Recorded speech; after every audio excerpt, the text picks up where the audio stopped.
Hello दोस्तों, this is Vishakha Daga coming up with next round of new simplified. ना किसी को भी अगर इकोनॉमिक डेवलपमेंट करना हो तो उसको ईज ऑफ डूइंग बिजनेस करना होता है।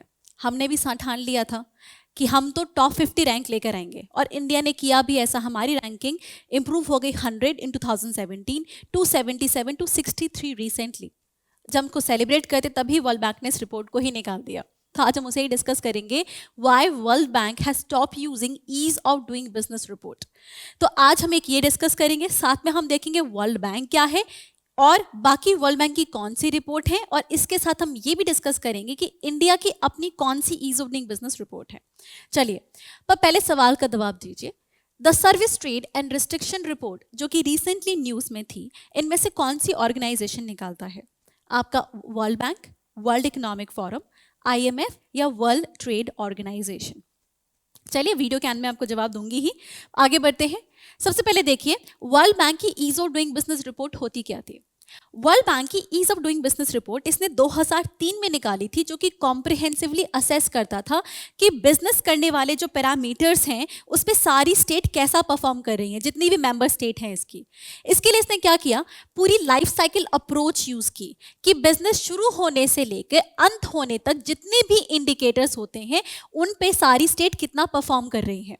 राइट, वो 10 इंडिकेटर्स कैसे हैं? जैसे आपका starting a business, electricity, property को रजिस्टर करना, माइनॉरिटी के राइट्स को प्रोटेक्ट करना, या फिर आपका कॉन्ट्रैक्ट इन्फोर्स करना, या फिर जब बाहर निकल रहे हैं, बिजनेस अच्छा परफॉर्म नहीं कर पा रहा है, ऐसे केस में रिसॉल्व जो आपकी इंसॉल्वेंसी कितनी आसान है। इन सारे इंडिकेटर्स पे सभी कंट्रीज को क्या किया जाने लगा, रैंकिंग दी जाने लगी। और इसके लिए पैरामीटर्स कौन सा यूज किया गया था? इसके लिए पैरामीटर आपका यूज करते हैं, ये आपका distance to frontier score. Now this is important. Distance to frontier score में क्या करते थे? डिस्टेंस टू फ्रंटियर स्कोर में हम देखते हैं, डिस्टेंस टू फ्रंटियर स्कोर में बेसिकली जो आपकी बेस्ट परफॉर्मिंग स्टेट होती है उसको मिलता है 100 का स्कोर। जैसे आपका यहाँ पे स्विट्जरलैंड को मिल गया 100 का स्कोर। इसके बाद बाकी कंट्रीज को इससे कंपेयर करके स्कोर देते थे। जैसे अगर यूएस को 75 का स्कोर मिला है, इसका मतलब यूएस अभी स्विट्जरलैंड से 25 दूर है, मतलब इतना % कम परफॉर्म कर रहा है। अगर इंडिया को 60 मिला है तो इंडिया अभी 40 दूर है, मतलब इतना और इसको एफर्ट डालने पड़ेंगे यूएस के बराबर होने के बारे में। इसका मतलब ये कैसा था, एक कंपैरेटिव इंडिकेटर था। इसी के साथ एक चीज को ध्यान रखिएगा, वर्ल्ड बैंक इसके लिए सर्वे करता था।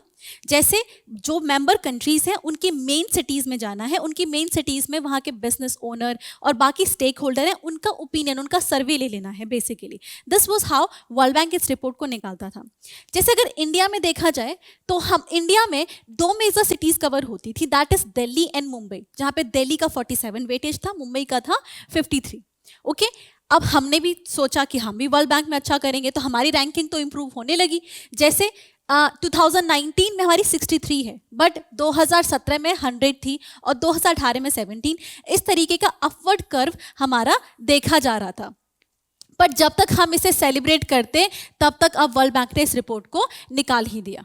तो ऐसा क्यों हुआ? इसके होने की जो मेन वजह है वो 4 कंट्रीज मानी जाती हैं, that is China, UAE, Saudi Arabia and Azerbaijan. Apparently, these are the countries who actually manipulated or rigged the data of ease of doing business. और इन लोगों ने कैसा किया? वर्ल्ड बैंक का जो ओवरऑल स्टाफ है, जो और उनके executive, even senior executive officer, उनके ऊपर प्रेशर डाला गया कि जो डेटा वहां पहुंच रहा है उसको रिग करके ईज ऑफ डूइंग बिजनेस जो रिपोर्ट है उसमें अपनी परफॉर्मेंस इंप्रूव की जाए। So this are the countries जो कि इसके लिए रिस्पॉन्सिबल मानी जाती हैं ना। ये था कि अभी हुआ क्या, अब ओवरऑल स्टेट ये है कि वर्ल्ड बैंक ये डेटा नहीं निकाल रहा, लेकिन इंडिया में अभी भी ease of doing business report चल रही है। अब इंडिया की ease of doing business report का नाम है ease of doing business of state and UTs in India. इसको 2015 में इंडिया ने लॉन्च किया गया था। अगर याद हो तो इसी टाइम पे मेक इन इंडिया हमारी स्कीम आई थी। हम चाहते थे मेक इन इंडिया तभी सक्सेसफुल होगी जब ईज ऑफ डूइंग बिजनेस होगा, और वो सिर्फ सेंट्रल लेवल पे नहीं, स्टेट लेवल पे भी होना चाहिए। And that's why state level पे हमने क्या किया, रैंकिंग लेकर आए, जैसे स्टेट के बीच में क्या हो, कंपटीशन हो ईज ऑफ डूइंग बिजनेस पे बेटर परफॉर्म करने के लिए। जैसे देखा जाए रिसेंटली आंध्र प्रदेश ने टॉप किया है और उसके बाद आपके उत्तर प्रदेश वगैरह भी अच्छा परफॉर्म कर रहे हैं ease of doing business improve करने में। नाउ इस रिपोर्ट को कौन निकालता है? उसको तो वर्ल्ड बैंक निकालता है, इसको वर्ल्ड बैंक हेल्प करता है और हमारा DPIIT निकालता है, which is actually a department to promote trade under ministry of आपका commerce industry, ministry of commerce industry. इसमें खास बात यह है कि जैसे आपका वर्ल्ड बैंक में 10 इंडिकेटर्स है, यहाँ पे हम कम से कम 12 डिपार्टमेंट के अक्रॉस 80 इंडिकेटर्स को यूज करते हैं। नाउ इसका सर्वे कैसे निकाला जाता है, इसमें एक तो स्टेट की विलिंगनेस देखी जाती है कि वो कितना रिफॉर्म करने के लिए काबिल है, और साथ में जो आपके बिजनेस पर्सन है उनका फीडबैक लिया जाता है।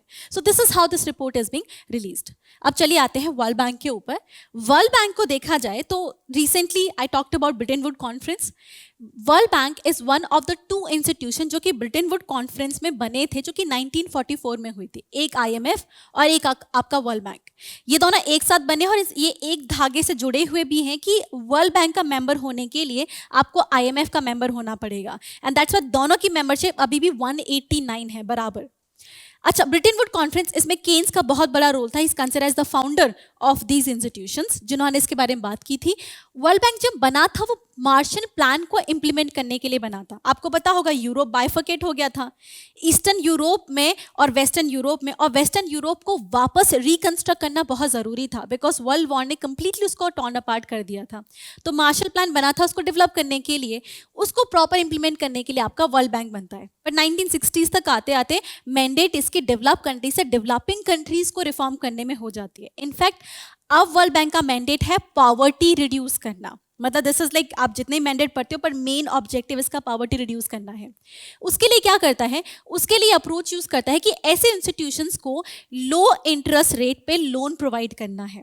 अच्छा, एक चीज और ध्यान रखेगा, world bank mainly consist of 2 institution, international bank for reconstruction and development and international development agency. ये दोनों लोन प्रोवाइड करते हैं, बस इसके केस में आपका लोन कम होता है IDA के केस में, राइट ये चीज आप ध्यान रखेंगे।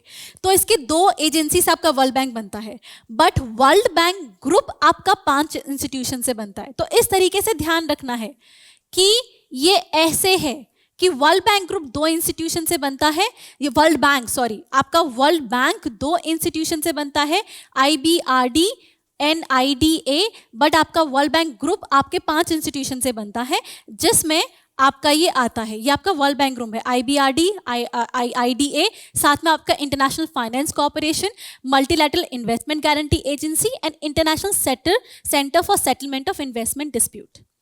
इन दोनों का मैंडेट तो पता है कि लोन प्रोवाइड करते हैं लो कॉस्ट पे या लो इंटरेस्ट रेट पे। ये जो है ये आपका मेनली लोन प्लस आपकी एडवाइस प्रोवाइड करता है private sector of the developing countries. किसको?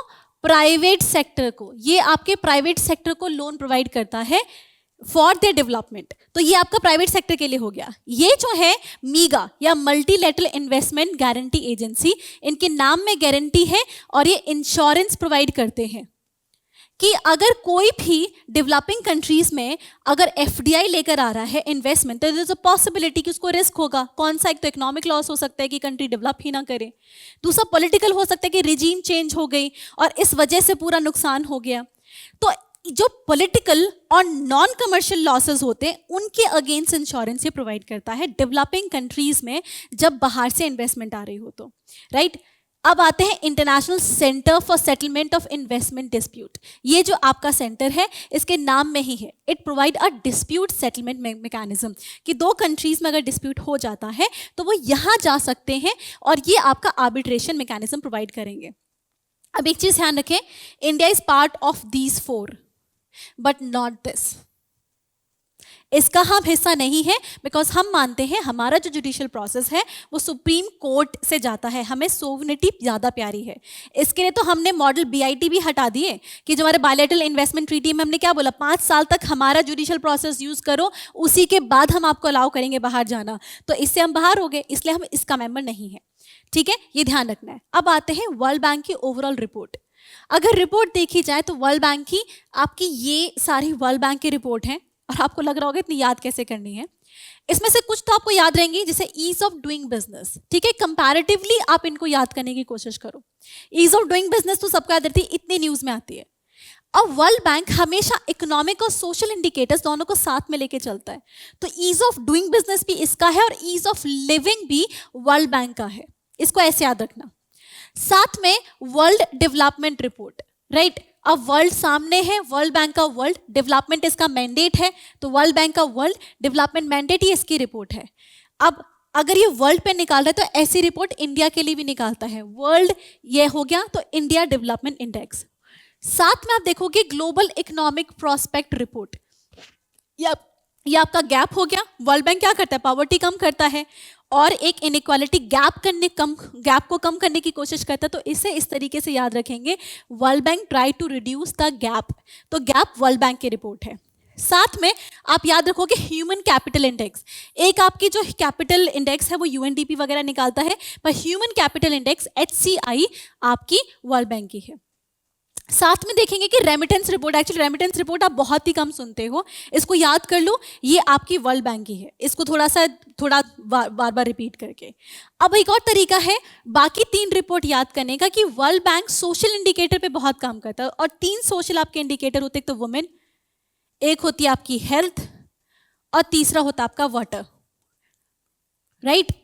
तो वर्ल्ड बैंक तीनों पे रिपोर्ट निकालता है। अब ध्यान रखिएगा, this is a trick in here, women actually है द ट्रेड एंड रिस्ट्रिक्शन, इसका अगर शॉर्ट निकालोगे तो स्त्री आएगा, ट्रेड एंड रिस्ट्रिक्शन। तो वुमेन, स्त्री, जो वर्ल्ड बैंक है वो स्त्री के लिए काम करता है, इसमें वुमेन है नहीं, इसका शॉर्ट ये है, इसको ऐसे याद रखना।